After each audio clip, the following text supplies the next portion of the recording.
물론 여긴 국민 라디오.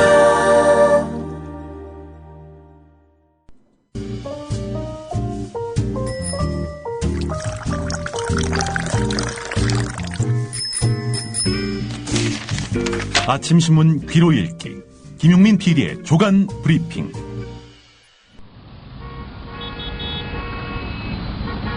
부장님, 대리운전은 뭐 부를까요? 대리운전 블랙박스 주는 1800-6606 대리운전이 있지 않은가? 20회 이용시 블랙박스를 주는 1800-6606 블랙박스 대리운전이요? 그럼 검색창에 블랙박스 대리운전을 검색해보게. 홈피에는 다양한 사은품들도 있다네. 저기 부장님, 블랙박스 대리운전에서는 국민TV에 후원도 한다면서요. 자네도 블랙박스도 주고 후원도 하는 1800-6606 이용하게. 역시 대리운전은 1800-6606. 이번에 책 내셨다고요? 예, 신간을 냈는데 나의 한국 현대사라고 제목이. 이제 이 책은 나의 한국 현대사니까 시대 구분을 내가 있기 전과 내가 있은 후 이렇게 해서 1959년부터 2014년까지 55년의 기록. 박정희 시절에 대한 평가도 좀 있을 것 같고 촌평들 좀 해주시죠. 전두환은. 유신체제의 지극히 불필요한 연장. 노태우는?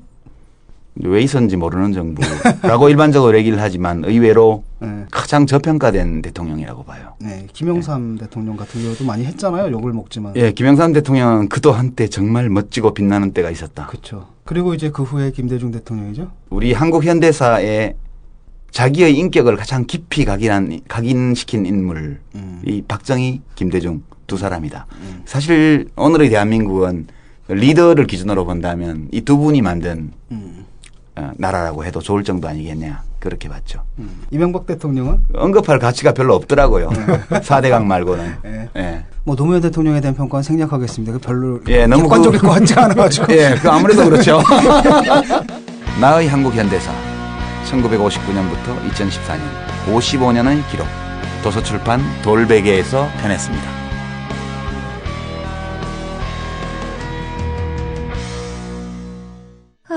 더위와 밤샘 공부에 우리 아이가 하루 종일 피곤한가 봐요.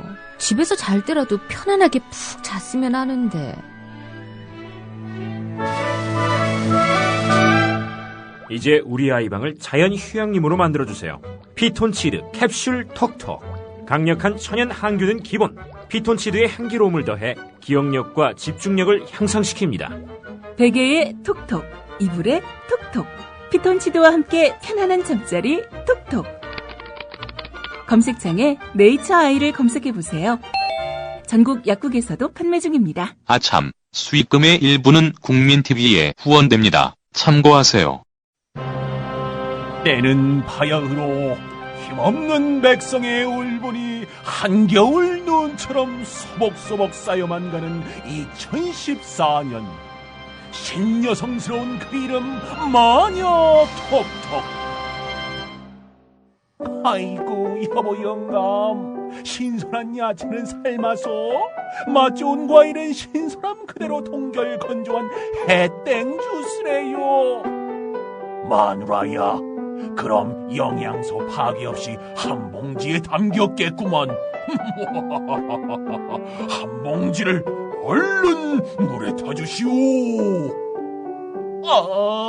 읽고 있는 견사도 해땡 주스 마녀 톡톡 한잔하고 싶구나. 여름 푸드 스토리의 마녀 톡톡. 지금 바로 검색창에 마녀 톡톡을 검색하시라.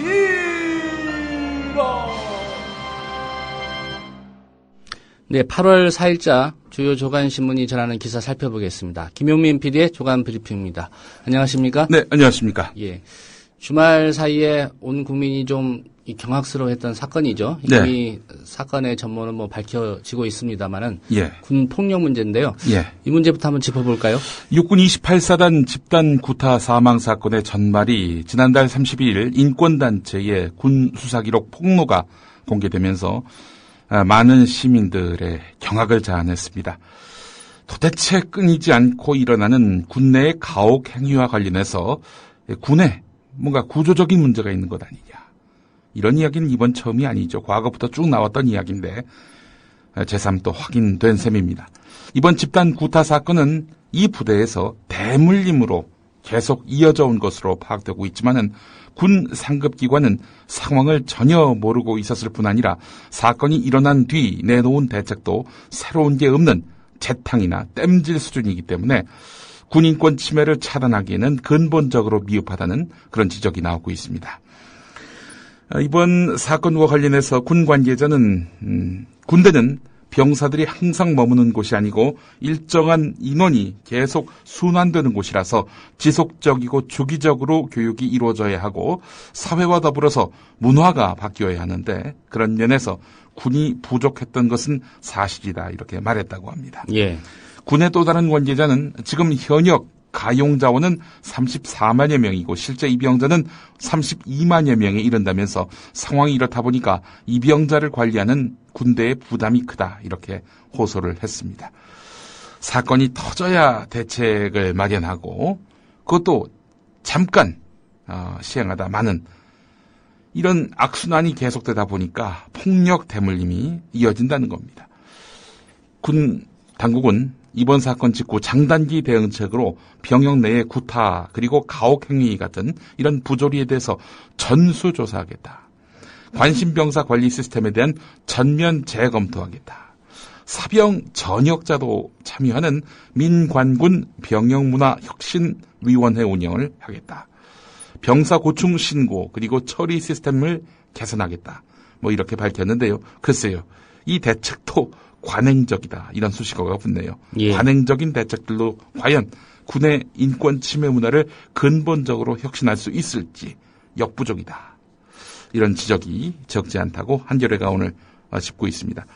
육군에서는 지난 4월 한 달 동안 병영, 악습, 폐습을 조사했더니 3,900여 건의 가혹행위 관련 사건이 적발된 것으로 알려졌다고 그러는데 글쎄요. 이게 뭐 3,900여 건 그 내용과 성격을 따져봐야 될 텐데 과연 3,900여 건에 불과한 것인지 또 의문을 갖지가 않을 수가 없는 겁니다. 예. 최근에는 사실 뭐 군대 좋아졌다 이런 얘기 많이 나오지 않았습니까? 예. 예. 거기에 또 함정이 있었군요. 예, 그렇습니다. 군의 그 악습, 폐습 이걸 조사했더니 3,900여 건 나왔다 이렇게 말씀을 드렸는데요. 글쎄요. 여기에 이것도 포함되는지 모르겠습니다. 국군 사이버 사령부의 대선 개입 혐의 말입니다. 군 사이버 사령부의 대선 개입 혐의와 관련해서 국방부 조사본부의 수사가 진행되고 있죠. 자, 그런데 주요 관련자들의 진급이 이루어진 것으로 드러났습니다. 벌을 받아도 모자랄 판에 진급이 이루어졌다 이런 얘기입니다. 김광진 새정치민주연합 의원은 입막음용 보은성 인사특혜가 아니냐라면서 의혹을 제기했습니다. 김광진 의원이 국방부로부터 제출받은 사이버 사령부 인사명령을 분석한 결과를 보면 군 사이버 사령부 대선 개입 의혹과 직간접적으로 연관되어 있는 인사들이 지난 5월까지 줄줄이 진급한 것으로 드러났다는 겁니다. 오늘 이 내용이 한겨레 6면에 실려 있는데요. 예. 김광진 의원의 분석 결과를 보면은 2010년 1월부터 2013년 12월까지 군 사이버 사령부 530 심리전단 운영대장이던 박모 군무원은 지난 1월 심리전단장 3급으로 이렇게 진급했습니다. 사이버 사령부 정보운영대 정보과장으로 대선 당시 문재인 후보를 비방하는 글 한 350여 건을 게시한 그 정모 군무원 역시 지난 1월에 4급으로 진급한 것으로 확인됐습니다.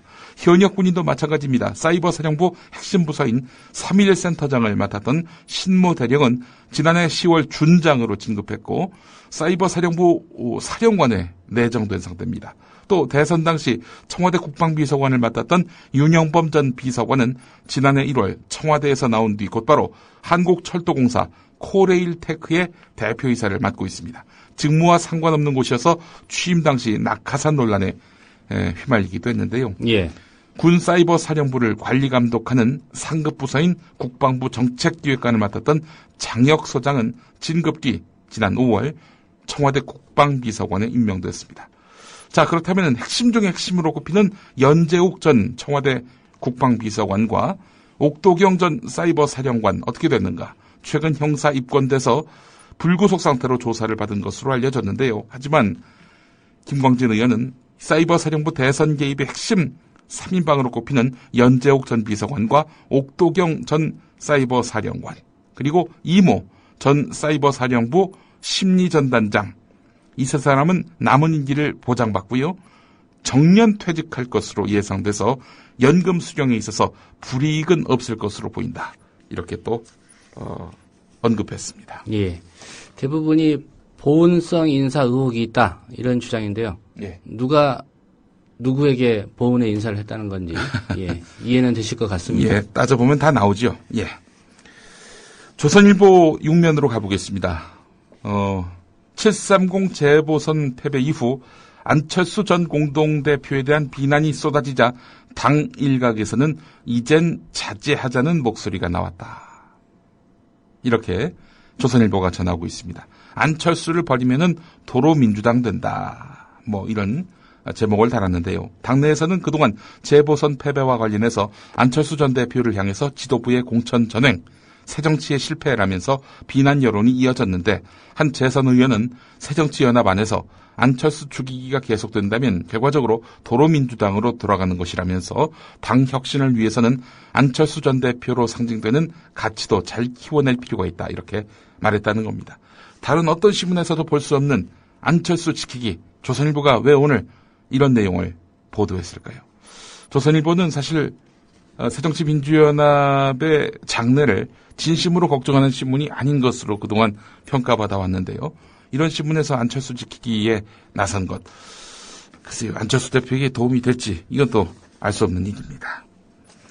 뭔가 의도가 있어 보인다, 뭐 이렇게 해석을 한단 말씀이죠? 예, 그렇습니다. 게다가 예. 또 이 조선일보 6면에는요, 지난 대선 당시 안철수 후보의 실질적인 멘토 역할을 했던 한상진 전 서울대 교수, 이분과의 인터뷰도 실려 있습니다. 예. 예. 중앙일보 5면으로 가보겠습니다. 약자인 을을 지키기 위해 만들어진 새정치민주연합 안의 을지로위원회, 을을 지키는 길 해서 을지로위원회인데 조선일보가 아닌 중앙일보가 이 을지로위원회를 오늘 정면으로 겨냥했습니다. 을지로위원회는 대기업 대 가맹사업자, 또 대기업 대 대리점주 사이에 갈등이 일어난 곳이나 노사 분쟁 현장을 찾아다니면서 직접 조사 활동을 하고 실태 조사 결과를 발표해 왔는데 지금 산업 현장에서는 갑 중에 갑으로 불린다. 이렇게 지적하고 있습니다. 을을 보호한다면서 기업을 찾아가서 사장실을 들이닥쳐가지고 당신들이 잘못했으니 시정하라. 피해 점주에게 보상하라. 무조건 대뜸 이렇게 몰아붙이고 있다는 겁니다.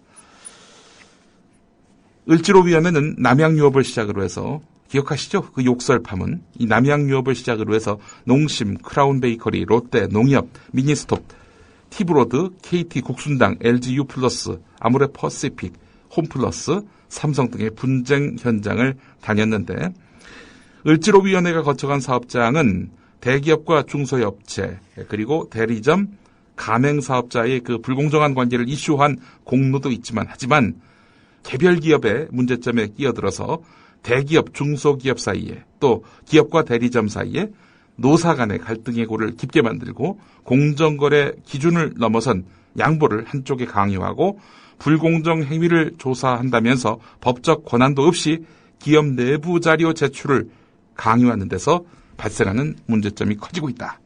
이렇게 중앙일보는 짚고 있습니다. 예.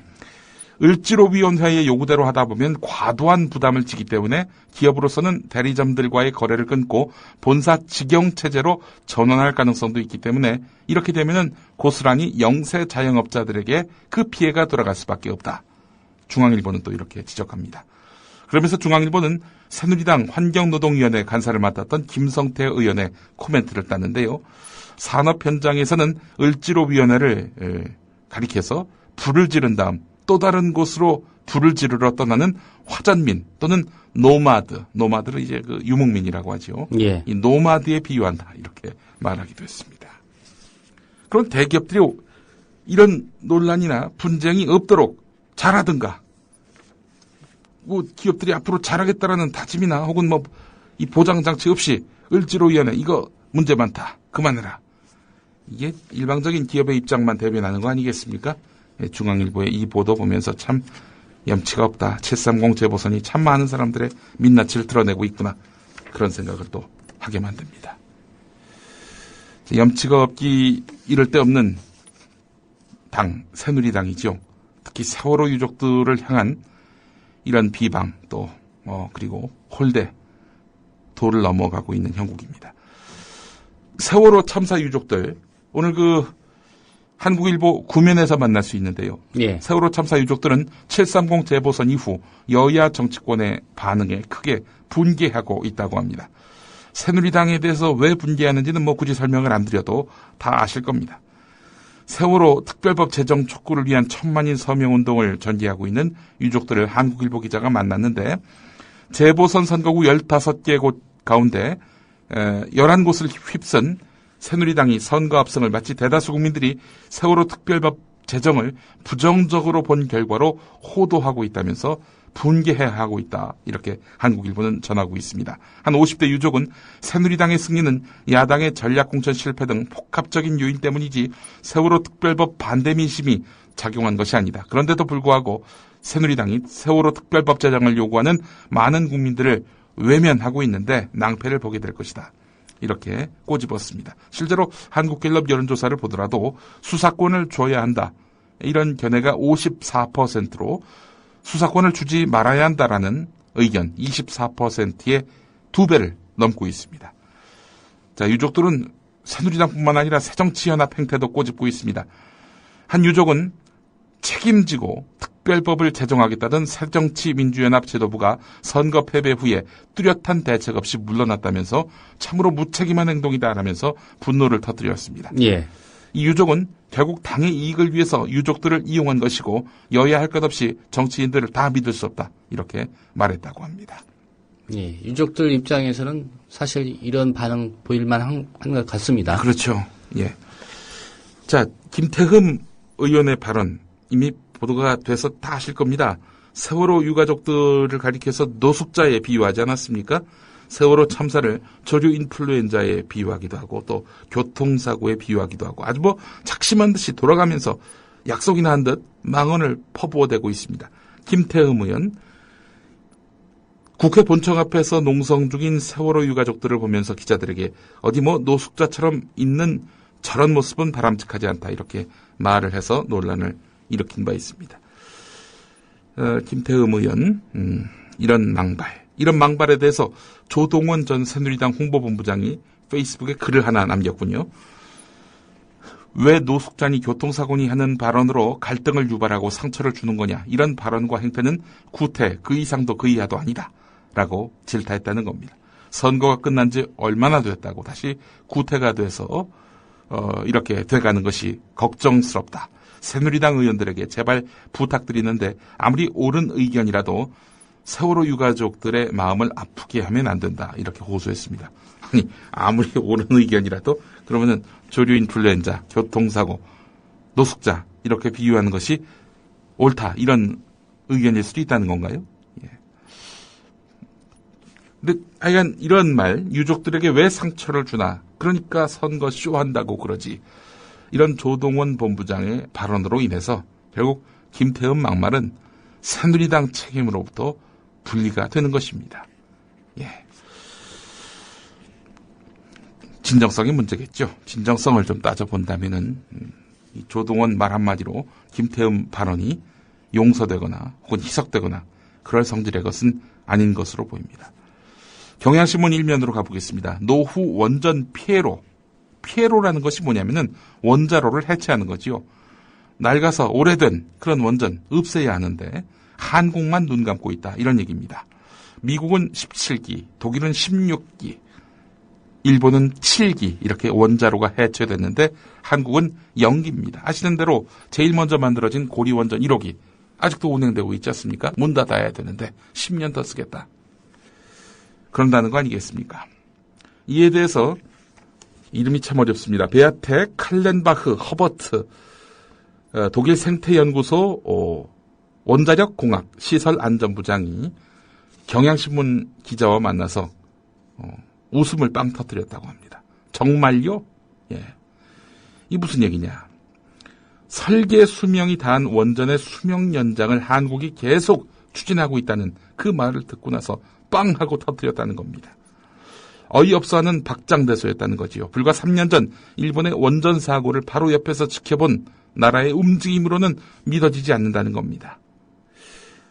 예, 이 허버트 부장은 중고차도 부품을 갈아 끼우며 수리를 계속하면 폐차 시기를 늦출 수 있겠지만 그게 언제까지 가능하겠는가? 지금보다 안전 수준이 낮았던 수십 년 전 기준으로 만들어진 원전을 오늘날의 안전 요구 수준으로 관리하는 것은 쉽지 않다. 한국에서는 낯선 이 원자로 해체라는 단어는 이 허버트 부장 말에서 계속 반복됐다고 합니다. 아무 준비도 공감도 없는 대한민국 기자 말이 머뭇거려지고 얼굴이 화끈거릴 뿐이었다. 이렇게 말하고 있습니다. 예. 이게 웃음이 빵 터졌으니까 다행이지 이게 만약에 원자로가 이렇게 빵 터지면 큰일 아닙니까? 큰일 나죠. 근데 이 원자로 폐로, 이 원전 폐로, 원자로 해체 이것과 관련해서 우리는 사고가 터져야 그때부터 검토하는 것 아닌가 하는 그런 걱정을 해봅니다. 그 어디서도 원자로 해체 이제 근본적으로 논의를 한번 해보자. 이런 목소리가 나오고 있지 않기 때문입니다. 그때 가서야 부산, 울산, 경남 지역이 완전히 폐허 상태가 된 후에야 원자로 폐로 논의가 시작된다? 그때 늦었다는 겁니다. 오늘 경향신문 일면을 보니까 말이죠. 재미있는 사고가 실렸습니다. 사고라 하면 회사의 공고를 뜻하는 사고지요. 예. 국민이 뽑는 드림 내각이라는 제목입니다. 경향신문이 독자와 시민의 참여를 통해서 내각을 구성하는 온-오프 통합기획, 국민이 뽑은 드림 내각을 제안한다는 겁니다.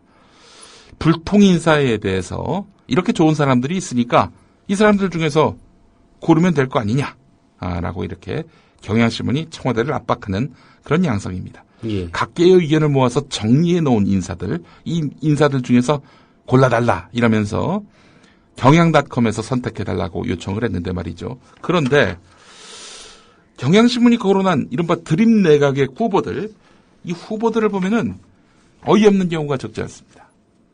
소개를 좀 한번 해보겠습니다. 국무총리 후보감으로 누가 거론되고 있느냐. 김문수 전 경기도지사, 김영란 전 국민권익위원장. 괜찮습니다. 나쁘지 않아요. 그런데 김능환 전 중앙선관위원장이 나옵니다. 이분이 누굽니까? 지난 대선 때 중앙선거관리위원장을 맡았고요. 그 후에 편의점에서 일한다고 해놓고는 또 로펌으로 옮겨갔단 말이죠. 이분이 왜 또 거론되고 있는지 이해할 수가 없는 대목이고요. 더 이해할 수 없는 대목은 국가정보원장 후보자로 황교안 법무부 장관이 거론되고 있다는 겁니다. 예. 이 사람도 좋은 후보감이라고 경향신문이 천거를 하는 셈입니다. 청와대 비서실장인 또 누가 거론되고 있느냐. 이제 막 국회의원이 된 이정현 새누리당 국회의원입니다. 아니 무슨 국회의원 보고 청와대 비서실장을 맡으라고 합니까? 이 말이 안 되는 거 아니에요? 사실 임태희 전 대통령 실장, 이명박 정권 때는 청와대 비서실장이 대통령 실장이었죠. 이분이 국회의원 하면서 대통령 실장 할 수 없어가지고 결국에는 분당 그 지역 내놓고 국회의원 배지 떼고 청와대 비서실장 된 거 아닙니까? 그런데 이제 막 국회의원 된 이정현 의원 보고 청와대 비서실장 하라? 이게 대체 무슨 생각을 갖고 드림 내각 거론한 건지 의문을 갖지 않을 수가 없습니다. 예. 제 생각이 잘못된 건가요? 이 드림 내각의 박근혜 정부의 드림 내각 아닙니까? 그렇죠. 이 전제 자체가 잘못된 거 아닌가요? 물론 이제 야권 인사들을 거론하고 있다는 점에서 본다면은 탕평을 하라 뭐 그런 취지는 읽혀집니다만은 어이없는 구석이 한두 군데가 아닙니다. 만약에 진짜 경향신문 뜻대로 해가지고 이정현 의원을 청와대 비서실장으로 끌어들인다. 국회의원 배지 떼게 한다. 물론 이제 청와대 비서실장 하면서 국회의원 배지 떼지 않아도 됩니다. 그렇지만 얼마나 모양새가 웃깁니까? 입법부하고 행정부 사이에 이렇게 견제와 균형 같은 것들이 있어야 되는데 아니 입법부의 구성원을 보고 행정부의 수장, 비서실장 하라? 아니 도대체 이게 생각이 있다면은 어떻게 이런 어처구니 없는 천거를 할 수 있는 건지 뭐 이거에 대해서 제가 열을 올릴 이유도 없고 또 경향신문이 뭐 이런 드림 생각을 추천한다고 해서 박근혜 대통령이 받아들일 리는 없겠지만 아니 그래도 언론사가 특정인을 거론할 때는 전후 맥락을 좀 살피고 해야 되는 거 아닌가요? 도무지 이해할 수 없는 이런 행태를 경향신문은 가끔씩 뜬금없이 할 때가 있습니다. 되지도 않을 사람들 이름이 거론되고 말이죠. 이춘희 세종특별자치시장 같은 경우 국토교통부 장관으로 또 천거했네요. 세종시장 된 지가 언제 됐다고. 예. 이 시장이 장관을 겸직할 수 있나요? 이 부분은 아마 충돌할 것 같은데 여간 참 이해할 수 없는 경향신문입니다. 그런 경향신문 기사를 또 계속 보겠습니다. 12면에 나온 기사인데요. 문용린 전 서울교육감 시절에 진행된 서울교육청의 자율형 사립고 이른바 자사고 1차 평가 지표가 문제 자사고의 합격에 상당히 유리한 항목으로 구성됐음이 확인됐다는 겁니다. 자사고 지정 또는 취소 요건 6개 항목 배점이 100점 만점에 21점에 불과하고 입시, 회계 부정 등 감사에서 지적된 사례 이것과 관련해서는 배점이 3점에 그쳤다는 겁니다. 교육청 감사에서 여러 차례 부정이 적발된 학교들마저 여유 있게 기준점 70점을 통과할 수 있었던 겁니다. 이런 배경 때문에요. 그래서 교육청 지표가 비리 감싸기용 아니냐 이런 지적이 나오고 있다는 겁니다. 어처구니 없기는 또 노동청도 마찬가지입니다. 최저임금법 위반을 신고했습니다. 한 노동자가 말이죠. 노동청에다 말이죠. 근데 노동청이 이 신고를 받은 다음 업체에다가 이 사람 이름을 알렸다는 겁니다. 신고한 사람 이름을. 어떻게 됐느냐? 해고됐습니다. 마트 직원 아내가 사실상 신고자인데요. 남편이 대신 신고했다고 합니다. 노동청에다 신고할 때는 신원 밝히지 말아달라. 이렇게 당부를 했는데 노동청 안산지청 전화로 마트에다가 물어봤다는 겁니다. 남편이 항의를 해서 근로감독에 나섰지만은 형식적 조사로 인해서 법 위반을 밝혀내지 못했다고 합니다. 예, 이게 존재하기 위한 존재를 위한 존재만 하는 그런 노동청의 실태를 여기서 또 여실히 또 발견하게 됩니다. 네, 안산고용노동지청입니다. 네, 안산고용노동지청. 예. 박근혜 대통령 주민번호 지난 1월 신용카드사 개인정보 유출 사고 때 유출됐죠. 2006년 7월에는요. 한나라당 전당대회 투표를 앞두고 신분 확인을 하는 박근혜 대통령의 주민번호 13자리가 통째로 한 신문 사진에 박혀서 전국에 배달되기도 했습니다. 자, 그런데 지난달 31일 정부가 주민번호가 유출, 도용, 변조돼서 여러 가지 위협을 느꼈을 때에는 일부를 바꿀 수 있도록 하는 개인정보 보호 정상화 대책을 발표했는데요. 그렇다면 박근혜 대통령은 이 정부 변경 기준으로 구제받을 수 있을까? 구제받기 힘들다는 한겨레 신면 기사가 있습니다. 정부가 조만간 세부 기준을 마련한다고 하지만 큰 틀을 바꾸긴 어렵다는 겁니다. 유출만으로 변경을 허용하면 사실상 모든 국민의 주민번호를 바꿔줘야 하는 데다 범죄자 신분 세탁에 악용될 가능성도 있기 때문에 여러 가지로 곤란하다는 겁니다. 주민번호 변경 절대 불가해서 변경 가능으로 입장을 바꾼 곳. 이 발표가 나왔을 때 긍정적으로 본 시각도 있었는데 말이죠. 그렇지만 바꾸기까지는 어마어마한 그런 비용과 또 소요되는 그런 노력들이 기울어져야 한다는 것이죠. 굳이 주민번호 변경이 아니라 이렇게 한 사람에게 거의 고유번호처럼 돼 있는 주민등록 제도 자체를 근원적으로 뜯어고칠 방법은 없는 건지 한번 좀 깊이 있는 검토가 있어야 될 것 같습니다.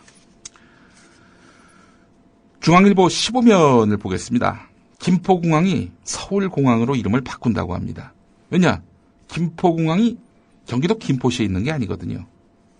그래서 김해공항을 부산공항으로 바꾸려는 작업도 이렇게 또 진행될 예정이라고 합니다. 그런데 이미 서울공항이 있지 않습니까? 네, 그렇습니다. 경기도 성남에요? 그렇습니다. 예.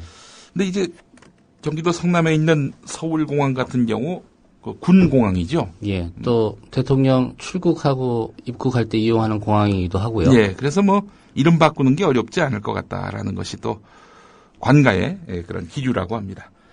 근데 이 또 김포공항 또 김해공항 김해시와 김포시에 사는 분들이 어떻게 생각할지 이 또 이 논란에 또 새로운 불씨가 되는 것은 아닌지 또 주목됩니다. 김포공항이 서울공항으로, 김해공항이 부산공항으로 바뀔 가능성이 있다. 오늘 기사가 중앙일보에 있고요. 세계일보가 뭐 기억하시겠습니다만 21의 멤버 박범 씨 털기 정말 대단하게 했거든요. 이미 우리 조상원의 뉴스바에서도 한번 짚었던 것 같은데 걸그룹 멤버 21 박범 마약밀수 봐주기 이 기사를 시작으로 해가지고 7월 1일부터 7월 16일까지 약 20개의 기사를 쓴 세계일보 아닙니까? 오랜 기간 쏟아지는 보도를 보고 뭔가 의도가 있는 것 아니냐는 그런 의문이 일고 있는데 오늘 또 추가 보도가 나왔습니다. 세계일보 구면 기사인데 박범을 디스하는 노래가 발표됐다. 뭐 이런 내용입니다. 박범 씨를 비판하는 내용의 노래가 발표됐다. 뭐 이런 건데 이게 무슨 사회면에 실릴 내용인가요? 연예면도 아니고 말이죠. 사회면에 이런 내용이 실렸습니다.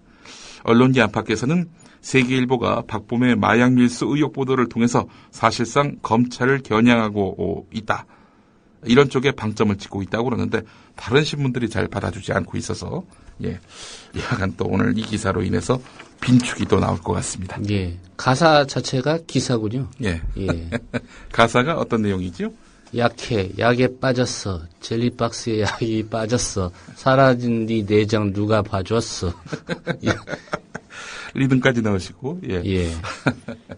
예, 오늘 여기까지 하겠습니다. 네, 김용민 PD의 조간 브리핑이었습니다. 잘 들었습니다. 예. 대통령의 눈물 몇 방울에 이미 완전히 침몰한 세월호는 또 한 번 물속으로 가라앉았습니다.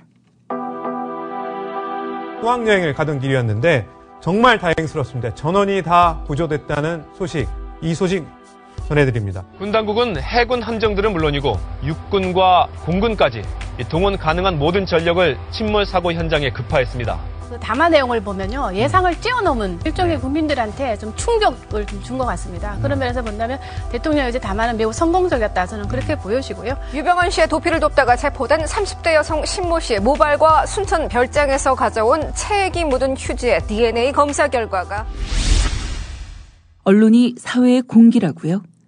갈 길을 잃어 표류하면 흉기가 될 수 있습니다. 권력과 자본으로부터 완벽하게 독립한 협동조합 언론, 미디어 협동조합. 조합원이 돼 썩지 않도록 계속 커가도록 힘이 돼주십시오. 조합원 가입은 미디어 협동조합, 국민TV 홈페이지에서 하실 수 있습니다.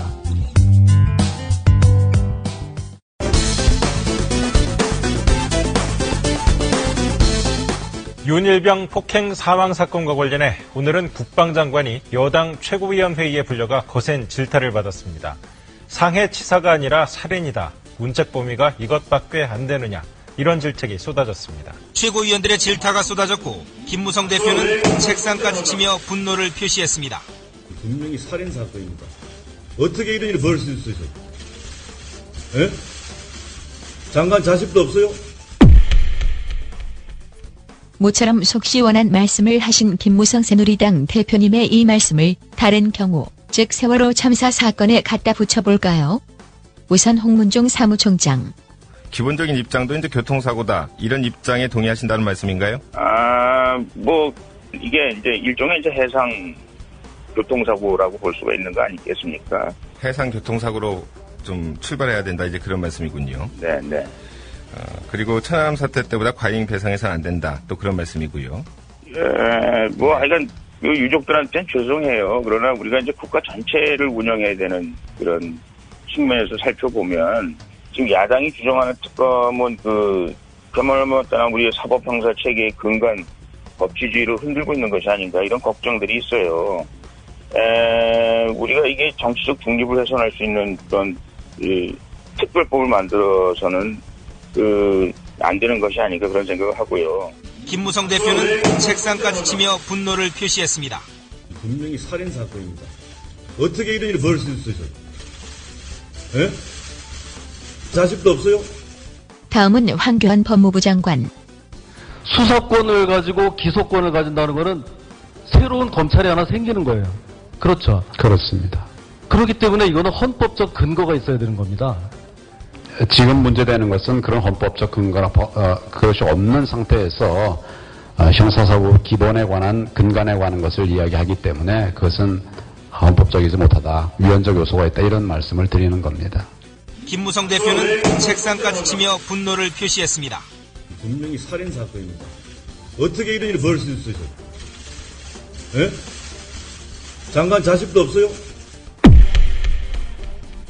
법학 교수들과 세월호 유가족 등 40여 명은 전국 법학 교수 230명이 서명한 세월호 특별법 제정 촉구 선언문을 낭독하고 수사권과 기소권을 가진 세월호 특별위원회 설립이 헌법 체계를 해치지 않는다고 주장했습니다.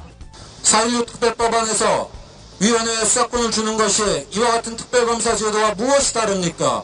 특별검사 제도에서 민간 변호사에게 수사권, 기소권 부여하는 시스템을 다 하면서 그동안 우리가 시행해 왔는데 4.16 특별법에서 위원회에 수사권 주는 것이 법체계를 교란시킨다. 말도 안 되는 주장입니다. 김무성 대표 본인에게도 적용할 수 있겠네요. 저에게 자꾸 결단을 요구하는데 제가 결단을 할 수 있는 것도 한계가 있습니다, 여러분. 사법 체계를 흔드는 그런 결단을 제가 어떻게 내릴 수 있겠습니까?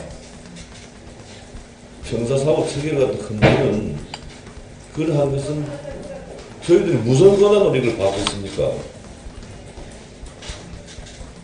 어떻게 민간인, 그것도 피해자 가족이 참여하는 민간인에게 어떻게 수사권을 부여할 수 있다는 이야기입니까? 그래서 이것은 제가 내릴 수 있는 결단의 범위를 벗어난 문제이고.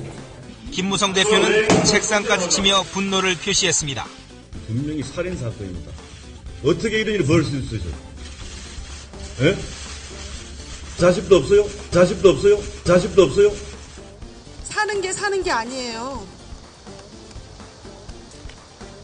하루하루가 지옥이고 못 지켜줘서 너무 미안하고 당신의 자식이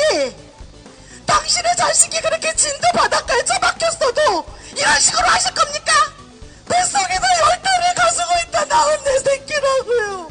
자식도 없어요? 자식도 없어요? 자식도 없어요?